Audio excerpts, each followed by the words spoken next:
دوسرا، ہمارے پاس کسی چیز کو پہچاننے کا راستہ ہوتا ہے اپنے پیرنٹس. انسان اپنے باپ دادا کے دین کو فالو کرتا ہے, ان کی رائے کو فالو کرتا ہے.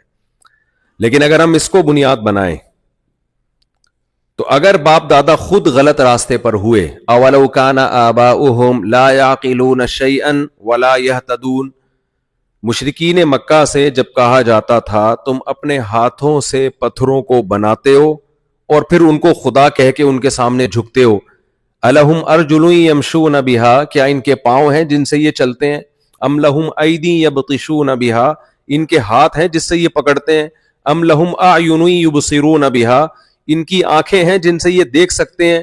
تو ان کے پاس تو جو پارٹس ہیں نا ان میں دیکھنے سننے سمجھنے کی صلاحیت نہیں ہے, اور تم ان کی عبادت کر رہے ہو حالانکہ تمہاری آنکھیں دیکھتی ہیں, تم ان سے اچھے ہو, ان سے زیادہ طاقتور ہو, تو تم طاقتور ہو کے اپنے ہاتھ سے جس کو کریٹ کرتے ہو اس کے سامنے جھکتے ہو اور اس عمل کو اچھا عمل کہتے ہو. تو وہ قوم کیا جواب دیتی تھی, انا وجدنا آباءنا کذالک یفعلون, ہم نے اپنے ابا کو بھی ایسے ہی کرتا ہوا دیکھا, اپنے دادا کو بھی, پردادا کو بھی, یہ ہماری پرمپرا ہے, یہ ہمارے باپ دادا کا طریقہ ہے. تو اس سے ہمیں پتا چلا, اچھا قرآن نے کیا کہا, اولو کان آباؤہم لا یعقلون شیئا ولا یہتدون, اگر تمہارے پیرنٹ سے تمہارے باپ دادا سے غلطی ہو گئی, عقل کے خلاف کام کیا, تو کیا پھر بھی ان کو فالو کرو گے؟ اس سے ہمیں پتا چلتا ہے کہ ہم ماں باپ بھی کرائٹیریا نہیں ہے انسان کو اچھا اور برا بنانے میں. یہ کوئی طریقہ نہیں ہے کہ وہ اپنے باپ اور اپنی ماں کو فالو کرے, اپنے باپ دادا کو فالو کرے, اپنے خاندان کو فالو کرے. تو یہ دوسرا طریقہ بھی اچھائی اور برائی کو متعین کرنے کا ریجیکٹڈ, عقل کہتی ہے یہ طریقہ ٹھیک نہیں ہے. The second criteria that some might think that how do we define the character of a good person would be that we follow our parents, our father, grandfather, and great-grandfather. Because in the Quran, the reference that Mufti Sahib gave is when someone asks, why are you worshipping these idols?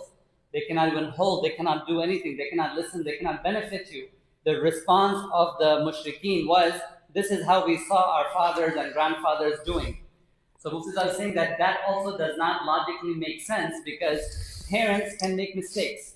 And just by saying that a criteria for us being on the right track or having the quality of a good person is that we follow our parents does not make sense, because parents can make mistakes or they can make wrong choices, and that may a person is not definite that they would follow the choices of their parents. تیسرا طریقہ ہمارے پاس یہ ہو سکتا ہے کہ selected لوگ جو بہت عقل مند ہوں, بہت ذہین لوگ ہوں, ان کو یہ اتھارٹی دی جائے کہ وہ بیٹھ کے فیصلہ کریں کہ انسان کے لیے کون سے کام ایسے ہیں جو اگر وہ کرے گا تو اچھا انسان کہلائے گا, اور کون سے کام ایسے ہیں جن کو برا عمل قرار دے دیا جائے. تو سلیکٹڈ لوگ ہوں, قوم کے ذہین سمجھدار لوگ ہوں, وہ عقل سے فیصلہ کریں کہ یہ کام کرنے کا ہے اور یہ کام نہیں کرنے کا, یہ لیگل ہے یہ انلیگل ہے, اس سے کرنے سے تم اچھے انسان کہلاؤ گے, گڈ پرسن کہلاؤ گے, نائس پرسن کہلاؤ گے. ہم کہتے ہیں نائس ٹو میٹ یو, کہتے ہیں نا آپ سے مل کے مجھے خوشی ہوئی ہے. تو اچھے آدمی سے مل کے خوشی ہوتی ہے نا, برے آدمی سے مل کے تھوڑی خوشی ہوتی ہے. تو کون اچھا ہوگا کون برا ہوگا یہ طے کریں گے قوم کے ذہین اور عقل مند لوگ. جی. So the third criteria that Mufti Sahib is explaining is, some might think that why don't we select few intellectuals and those who are the leaders of the community, and they will define the criteria for being the good person that we are talking about. We spoke about culture, we spoke about the parents. The third category could be that the smartest and the most wisest individuals in the community. Then what that comes is that because they will define what is good and bad in the society. اس طریقے میں دو problems ہیں. Number ایک, یہ طے کون کرے گا کہ یہ عقل مند لوگ ہیں, یہ کون طے کرے گا بیٹھ کے؟ این ممکن ہے میں کہوں یہ آدمی جو بات کہہ رہا ہے یہ پرلے درجے کی حماقت کر رہا ہے. انسانوں کی رائے میں بہت زیادہ اختلاف ہوتا ہے. سلیکٹ کون کرے گا؟ اگر سلیکشن کا اختیار دے دیا جائے بے وقوفوں کو, تو کیا وہ عقل مند کو سلیکٹ کریں گے؟ وہ ان کو سلیکٹ کریں گے جو ہمارے یہاں ملک میں بہت سے لوگ سلیکٹ, انڈیا اور پاکستان میں جو سلیکشن ہو رہی ہے وہ طے کریں گے اچھا کیا کرنے کا کام ہے اور کیا نہیں کرنے کا کام ہے. تو پریکٹیکلی یہ ممکن نہیں ہے. ایک بات تو یہ. اور اگر ایسا ہو جائے کہ دنیا میں ایسے لوگ ہوں جو بہت ہی ذہین لوگوں کو سلیکٹ کریں کہ آپ بتائیں گے اچھا کیا ہے برا کیا ہے, تاکہ اچھے کو ہم بنائیں, اختیار کریں, اور برائی سے ہم اوائڈ کریں, آپ اچھائی اور برائی کو ایکسپلین کریں گے.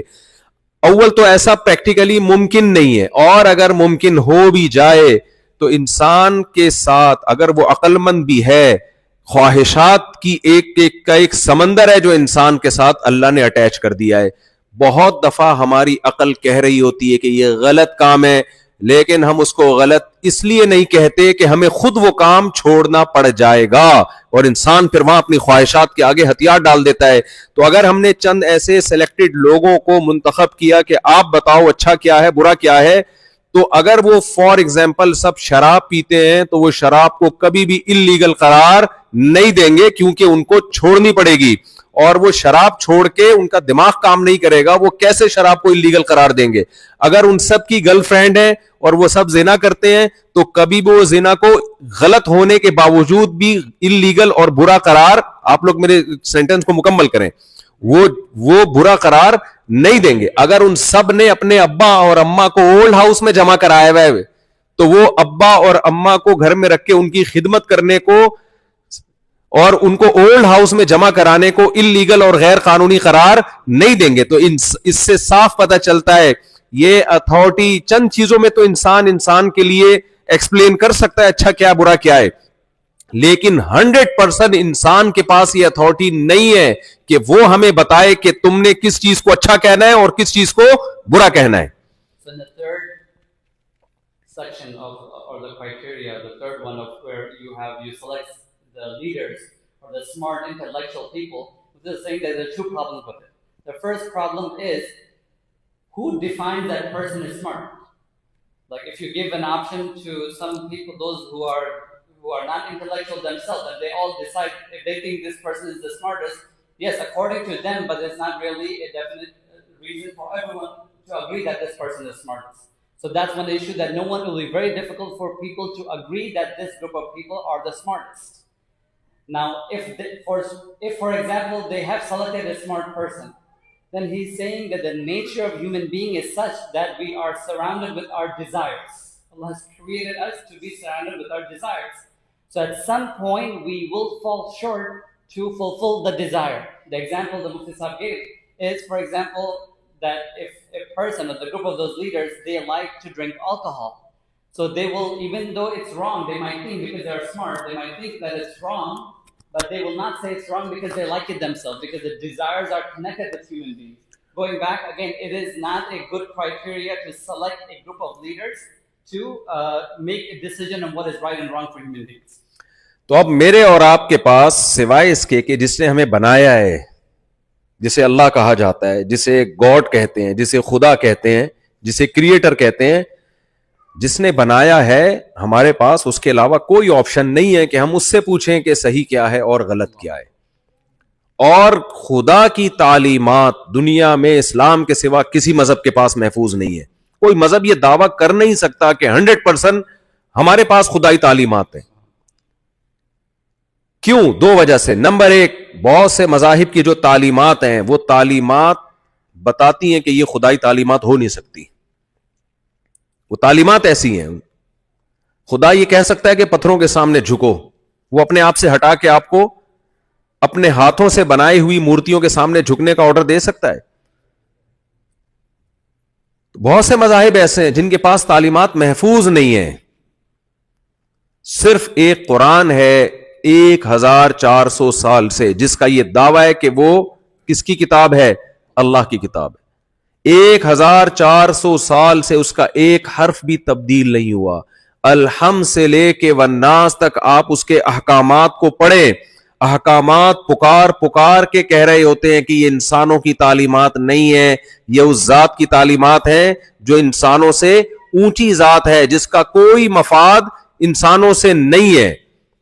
اس کی تعلیمات آپ دیکھیں, الحمد سے شروع ہوتا ہے, الحمدللہ رب العالمین. آپ اسلام کے سوا جتنی بھی مذہبی کتابیں آپ وہ پڑھیں, وہ آپ کی نیچر کو اپیل نہیں کریں گی, وہ آپ کی فطرت کو اپیل نہیں کریں گی. بہت سی کتابیں آپ کی سمجھ میں ہی نہیں آئیں گی. قرآن کتنا آسان ہے. شروع کہاں سے ہوتا ہے؟ الحمد للہ رب العالمین، تمام تعریفیں اس اللہ کے لیے جو تمام جہانوں کا پالنے والا ہے، الرحمن بڑا مہربان، الرحیم نہایت رحم کرنے والا. اللہ کی یہ صفات بھی تو شروع ہو سکتی تھی کہ انتقام لینے والا، سزائیں دینے والا. نہ کہاں سے کلام شروع ہو رہا ہے؟ بڑا مہربان، نہایت رحم کرنے والا، مالک یوم الدین. جیسے دنیا کا مالک ہے ایسے ہی ایک دن حساب و کتاب کا آئے گا، اس کا بھی مالک ہے. ایاک نعبد، اے اللہ ہم صرف تیری عبادت کرتے ہیں. وایاک نستعین، اور صرف تجھ ہی سے مدد طلب کرتے ہیں. بتاؤ دنیا میں کوئی کسی مذہب کی تعلیمات ہو اور کوئی مذہبی کتاب ہو، اس کے مضمون میں اتنی کلیئرٹی ہو اور اتنے صاف ستھرے 2 اور 2 4 کی طرح انسانی نیچر کو اپیل کرنے والے کوئی نہیں ہے اسلام کے سوا. تو جب کوئی ہے ہی نہیں، کوئی بتانے والا ہی نہیں ہے، کوئی مقابلے میں ہے ہی نہیں، تو میرے اور آپ کے پاس پھر یہ سیکھنے کے لیے کہ اچھا کیا ہے برا کیا، اسلام کے علاوہ کوئی آپشن بچتا نہیں ہے. آپ تعلیمات دیکھیں قرآن مجید کی. قرآن سے ہم پوچھتے ہیں کہ زنا لیگل ہے یا انلیگل؟ قرآن کہتا ہے لا تقربوا الزنا، زنا کے قریب بھی مت پھٹکو، انہ کان فاحشۃ، یہ بہت بڑی بے حیائی ہے، وساء سبیلا، اور اپنی خواہش کو پورا کرنے کا انتہائی بدترین راستہ ہے. یہ کیوں بدترین راستہ ہے؟ اللہ نے اس کا بھی جواب دیا قرآن کریم میں. هو الذی خلق من الماء بشرا، اللہ نے انسان کو پانی سے پیدا کیا، لیکن جانوروں کی طرح پیدا نہیں کیا کہ جب وہ دنیا میں آیا تو نہ ننیال ہے نہ ددیال ہے. یہ تو گدھے گھوڑوں کے ساتھ ہوتا ہے. تم انسان ہو، فجعلہ نسبا وصہرا، تمہیں نسب ددیال ننیال دے دیا، اور بلوغت کے بعد ایک اور خاندان دیا جس کو سسرال کہا جاتا ہے، صہرا مصاہرہ. یہ 2 خاندانوں میں پیدا ہوتا ہے. یہ خاندان زنا سے وجود میں نہیں آتے، گرل فرینڈ بوائے فرینڈ سے وجود میں نہیں آتے، یہ بیوی سے وجود میں آتے ہیں، شوہر سے وجود میں آتے ہیں. اس لیے اللہ نے کہہ دیا زنا کے جو نتائج ہیں انتہائی بدترین نتائج ہیں، اس لیے لا تقربوا الزنا، تم زنا کے قریب بھی مت پھٹکو. اب اللہ جب قانون سازی کرتا ہے اس کا کوئی مفاد نہیں ہے، اس کو کوئی اس سے دلچسپی نہیں ہے کہ میں کسی کام کو لیگل کروں گا تو میرا کیا فائدہ، انلیگل کروں گا تو میرا کیا نقصان. دنیا جب قانون سازی کرتی ہے تو اس میں سب سے پہلے اپنے آپ کو سامنے رکھتی ہے. وہ اللہ نے شراب کے بارے میں حکم نازل کر دیا، انما الخمر والمیسر والانصاب والازلام رجس، شراب جوا پلید عمل ہے، غلیظ عمل ہے، صرف ناجائز نہیں ہے، انتہائی غلیظ. کل دیکھیں اللہ یہ بھی کہہ سکتا ہے اللہ حرام ہے، اللہ نے پلید کہہ کے نا گھن آتی ہے انسان کو گندگی سے، گوں ہے، گوبر ہے، یہ اس کے قریب مت جاؤ. تو اللہ نے واضح لفظوں میں 1400 سال پہلے یہ حکام نازل کی ہے. 1400 سال پہلے اللہ نے بتا دیا دنیا میں 2 طرح کے لوگ ہیں، کچھ رشتہ داری توڑنے والے، کچھ رشتہ داری جوڑنے والے. توڑنے والے اللہ کو پسند نہیں ہے، جوڑنے والے اللہ کو پسند ہے. قرآن میں کتنے اہتمام سے اللہ نے رشتوں کا نام لیا ہے، وبنات عمک وبنات عماتک لیس علیکم جناح ان تدخلوا من بیوتکم او بیوت آبائکم او بیوت امہاتکم او بیوت اعمامکم او بیوت عماتکم او بیوت اخوالکم او بیوت خالاتکم. ایک ایک رشتے کا نام اللہ کہتے ہیں تمہارے میں کوئی حرج نہیں ہے، تم اپنے باپ کے گھر سے کھانا کھاؤ، ماں کے گھر جاؤ، پھپھی کے گھر جاؤ، اور چاچو کے گھر جاؤ، اور خالہ کے گھر جاؤ، اور ماموں کے گھر جاؤ. بھائی اللہ کہہ سکتا اپنے ریلیٹیوز کے گھر جا سکتے ہو، لیکن ایک ایک رشتے کا اللہ نے نام لیا، یہ بتانے کے لیے کہ اسلام فیملی کو ویلیو دیتا ہے. تو فیملی والا آدمی اللہ کی نظر میں محبوب ہے، پسندیدہ ہے. گرل فرینڈ بوائے فرینڈ سے فیملیاں وجود میں نہیں آتی، تو ہمارے رب نے اس سسٹم کو حرام قرار دے دیا. بتاؤ یہ خدائی تعلیمات کے علاوہ کسی اور کی تعلیمات ہو سکتی ہے ایسی؟ اس لیے میرے اور آپ کے پاس اچھائی اور برائی کو سمجھنے کے لیے اللہ سے سمجھنے کے علاوہ میرے اور آپ کے پاس کوئی آپشن نہیں ہے.